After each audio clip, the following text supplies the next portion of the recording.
Identifying students with specific learning disabilities. This session is going to highlight relatively recent changes to the eligibility criteria and identification process for identifying Colorado students as having specific learning disabilities. What I'm going to do during this session is briefly give an overview of Colorado's revised SLD eligibility criteria and the timeline for implementation that has occurred. Then I will share some guidance or clarification provided in relation to particular areas that have been especially impacted by the shift in SLD criteria and identification process, from a substantial reliance on ability achievement discrepancy to significant reliance on individuals and individuals' response to research-based intervention. And you can see there on the screen the areas that I will be touching on. So I'm going to go right into the SLD eligibility criteria in Colorado. The revised SLD criteria came into being through rules changes for our administration of Colorado Exceptional Children's Education Act. And you can see the timeline there with the critical date being that August 15th, 2009, which was the date by which all of our administrative units, which are our special ed units, were required to have implemented the amended SLD eligibility criteria. And key to note that at that point in time, use of ability achievement discrepancy was no longer an option for determination of SLD. So that is not an option in our rules. Some districts and BOCES, our intermediate units, were implementing the revised criteria even before it was required. So we do have some of the folks out there have been using the new criteria longer than others. Colorado's key SLD eligibility criteria are really reflective from the IDEA 2004 law and regulation. So our two key criteria are that the child does not achieve adequately for the child's age or to meet state-approved grade level standards, basically when provided appropriate educational experiences, and the child does not make sufficient progress to meet age or state-approved grade level standards, again, or here, when using a process based on the child's response to scientific research-based intervention. We go on to kind of simplify that language to specify that this is as determined by a body of evidence demonstrating academic skill deficit, or that low achievement piece, and that insufficient progress piece. But a focus on body of evidence is important to us in ensuring that one type of assessment or measurement is never the basis for the disability determination. Our 8 areas of SLD where we identify are in alignment with IDEA regulations, so you'll see the same 8 categories there. Certainly there are other determination considerations, the one specific to LD around what we might call the rule outs or the exclusionary factors, where we really need to look at those, and if the student has one or more of those factors, to determine whether that is the primary cause of the learning difficulties or whether it really might be a learning disability. And then the other 2 bullets apply to all disability categories, where we're looking at the other considerations that must be made. So the lack of appropriate instruction in reading, math, or not due to limited English proficiency. And then that final determination that a child cannot receive reasonable educational benefit from general ed. So that's the full picture, but of course the emphasis really is on our 2 key criteria that have really changed. The tables on the next 2 slides indicate some of the major shifts in both practice and philosophical underpinnings that are inherent in the revised criteria and identification process. I think most of us are familiar with with the rhetoric around the wait to fail approach, that we want to get away from having kids having to get so far behind before we intervened. We're now, with response to intervention or a multi-tiered system of support, we're intervening at that first indication of learning difficulty within the whole education system.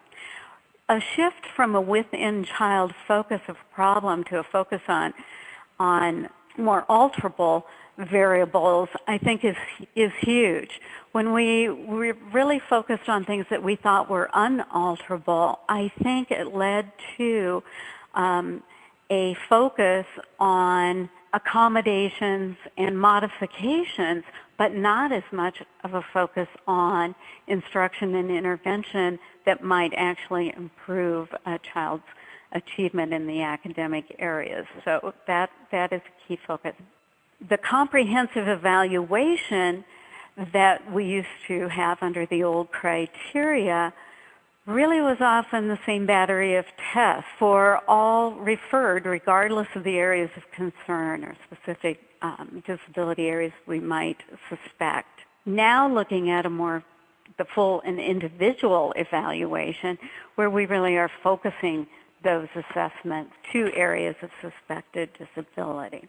A couple more of these shifts would include the fact that assessments under the previous model tended to be external to the learning context and basically collected at one point in time or over just a very few days, where now the reliance really is on direct measures of learning that inform instruction and intervention, and we have multiple data points over time to demonstrate a child's learning within the learning context and in response to intervention.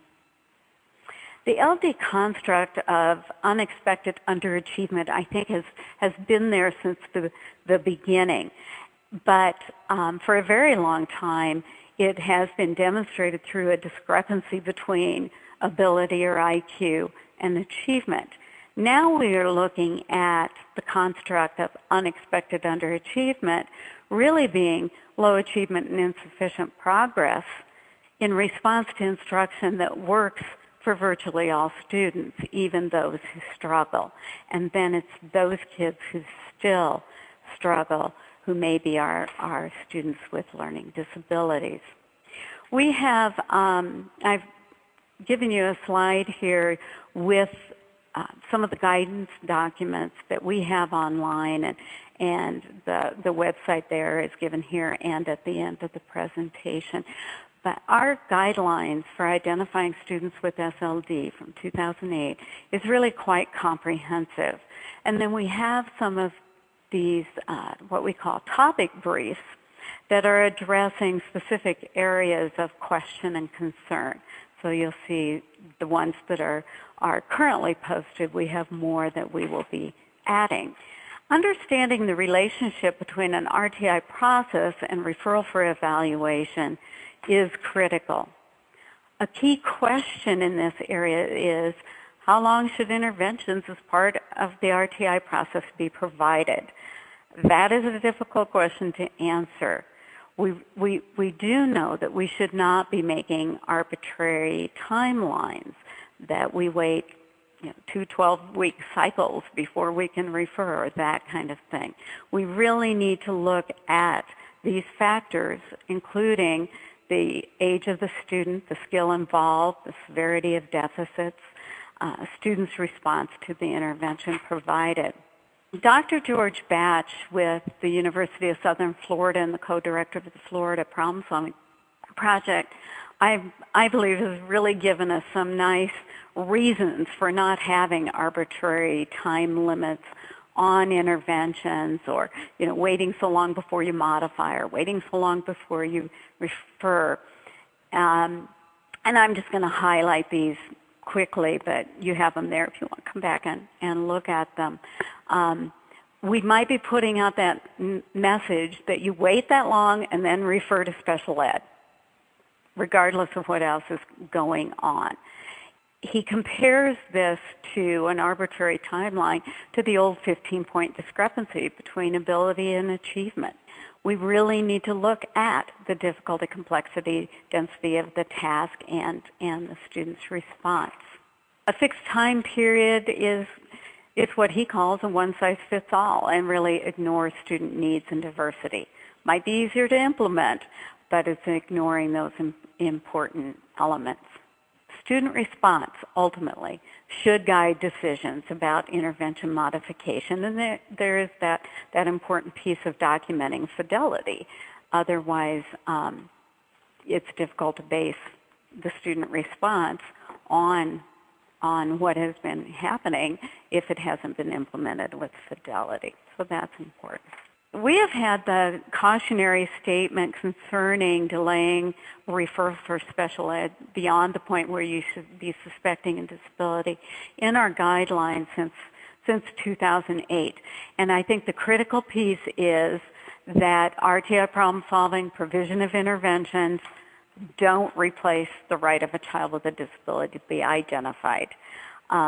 This has been reiterated in an OSEP memo to state directors dated January 21st, 2011, reiterates exactly that same message, that RTI process cannot be used to delay or deny an eligibility for services. So another key question within this area is who initiates a referral for special ed evaluation and when should that referral be made?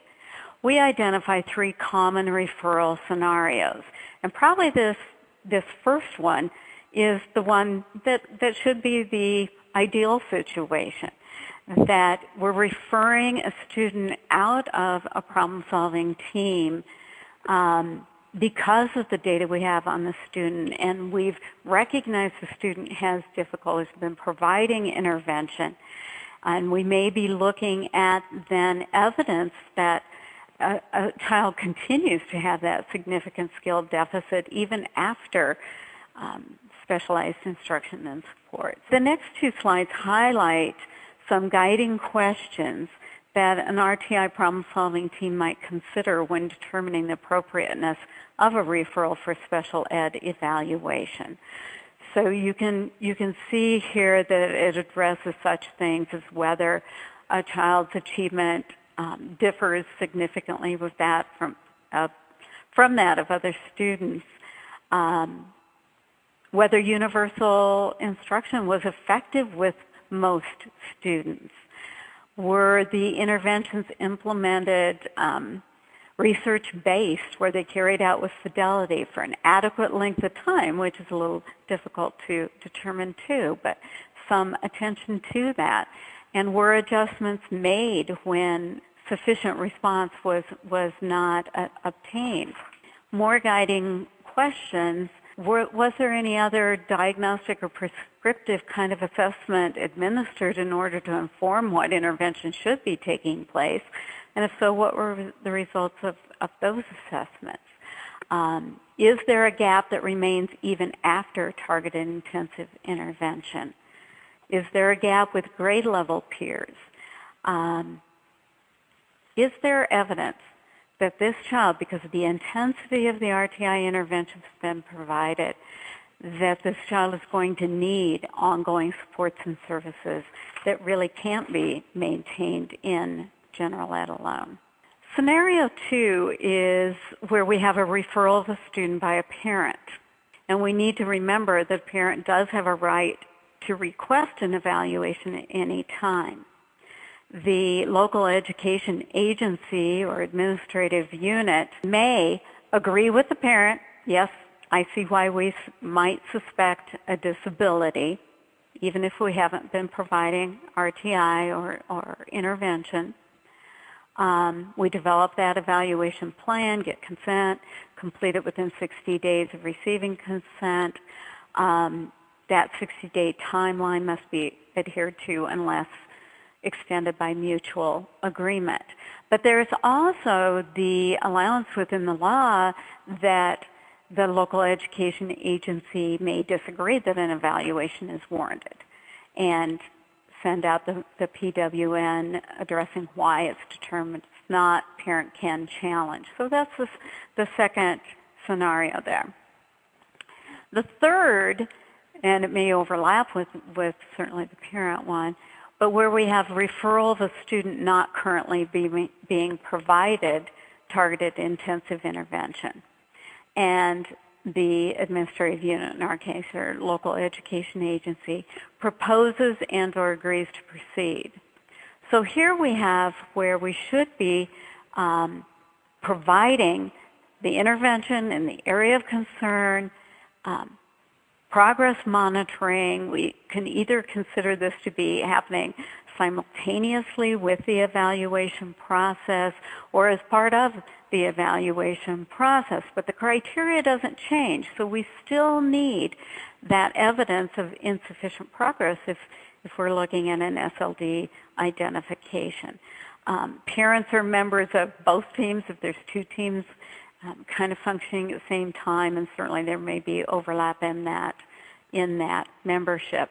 Okay, we are looking at some common types of assessment that we expect to be referenced in a body of evidence or in a full and individual evaluation. Most districts now are using universal screening or benchmarking tools at grade level, obviously, and they may be conducting these screenings 3 times a year. So that data is probably available. It's really critical, though, that when we look at insufficient progress, we are not looking at just benchmarking data that's 3 times a year. They just are not sensitive enough to that incremental growth that you want to see to determine sufficiency of response. So we're really there looking at progress monitoring, where you have frequent measures of skill attainment that are sensitive to incremental growth. Typically, these are at instructional level. If we're looking at a student or trying to assess a student's response when they are working at an instructional level that might be 2 or 3 grade levels below their grade placement, we just are not going to see on a grade level test that growth in response to the intervention. So we need something that's much more frequent and is sensitive to that growth, which means really looking at instructional level assessment. Diagnostic prescriptive assessments, we identify those as typically norm referenced assessments, but looking at focused assessment. Looking at that in order to identify the academic skill deficit and to be able to identify the specific skills that need attention through intervention. In looking at a body of evidence, we really need that converging data.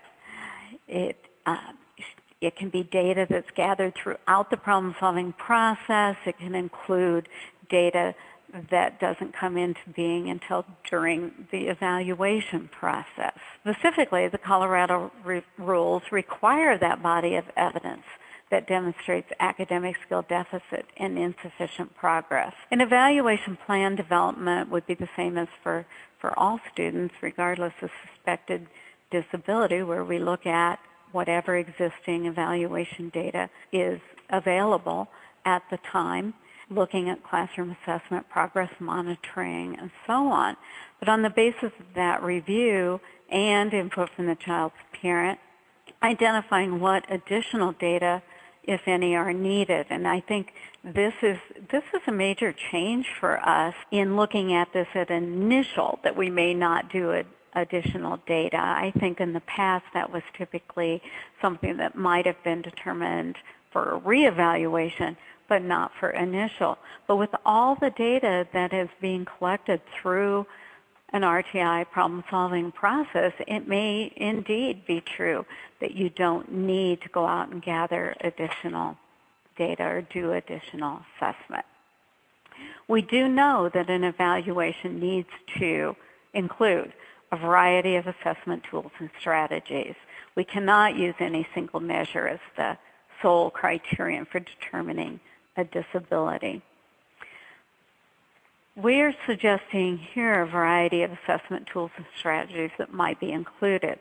The ones in bold are the ones that are required for SLD identification. We need to have a documented observation in a relevant learning environment or within the context of learning in the area of difficulty. We need to see curriculum-based measures or other progress monitoring strategies. We need those repeated assessments in context of an intervention that's being provided and what students' response is to that over time. We need to have some kind of norm referenced assessment. And the reason we are saying we need that is for that consistency in what is a significant academic skill deficit across the state. So we want folks to be giving focused assessment, but at least one assessment that is norm referenced outside local norms to see that this would be a disability regardless of where the child were going to school. Even if a student is determined not eligible, I think this is so critical and so telling of where we're looking at a system across general, special ed, gifted ed, etc., is that we should not be seeing special ed as the only avenue to targeted intervention. So we should be partnering with families even if students are not found eligible. We need to address the concerns that they have. We need to consider changes or supplements to classroom instruction outside of special ed if that's what a child needs. We need to determine if targeted intensive intervention is needed or even consider the appropriateness of a 504 plan. It's just critical to the academic growth of all students that we have a continuum of support across, again, general, compensatory, gifted, and special ed. I really believe that that is what an RTI or multi-tiered system of instruction and support is all about.